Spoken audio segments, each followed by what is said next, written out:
Hello everyone! So ayan, luto tayo ng ginataang tulingan guys. Nangapit bahay kasi ako guys kasi gusto kong makipag-chismisan. So ayan, marites tayo guys. So ayan na nga yun guys.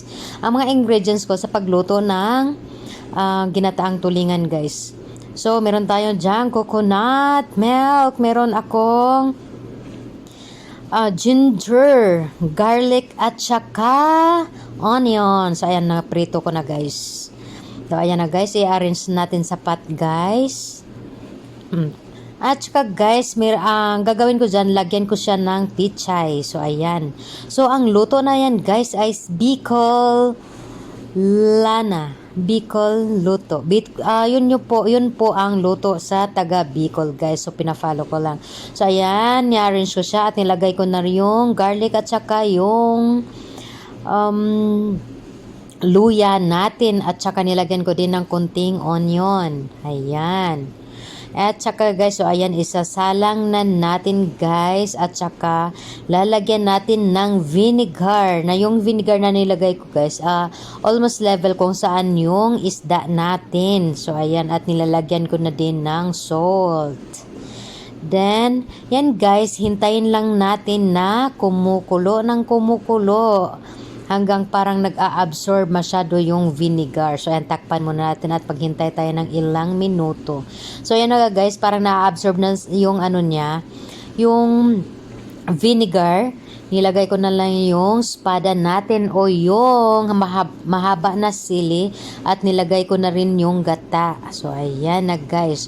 So, ang gagawin natin dyan, pakuluin na lang natin siya ng pakuluin hanggang mag-absorb lahat at mag-mix yung vinegar at saka yung gata. At saka nilagay ko na din yung ano natin guys, yung pichay. So ayan na nga guys, well, nagluto ako, nagpa-plancha din ako. Kasi ganyan ako nakipagmarites guys sa kapitbahay. Na sabi ko sa kanya, dito na nga ako magplancha kasi mas gusto ko yung nagchichismis ako at meron din akong natatapos na trabaho. So ayan. Dahil mag-isa akong gising sa bahay guys. So ayun, nandito na ako nagplansya, sabi ko para namang may nagawa ako sa araw ko. So doon ko na nga plansyahin yung ano ko, yung mga damit ko guys. So guys, lesson learn. Kapag kayo ang mga pitbahay, dalhin nyo na yung mga labahin nyo, plansyahin nyo para matapos din. Kuda kayo ng kuda, chismis kayo ng chismis, yung trabaho nyo hindi nyo naiiwan, natatapos nyo din, o diba? So ayan guys, nagsuot ko pala yung Sammy J belt na in order ko guys. So ayan, para naman multitask talaga guys.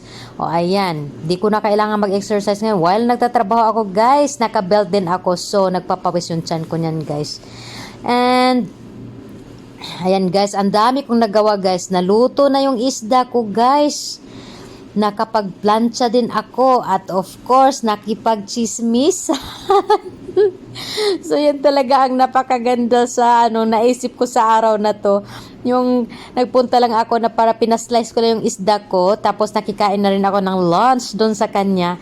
Tapos ayun, naisipan namin na doon na lang prituhin. Sabi na sige, siya na lang daw ang magprito. Tapos sabi ko, kaya nga kasi parang hindi naman ako nakakauwi agad So ayun, tapos na guys akong magluto nung isda ko guys. At of course, natapos ko din yung planchahin ko guys. O diba?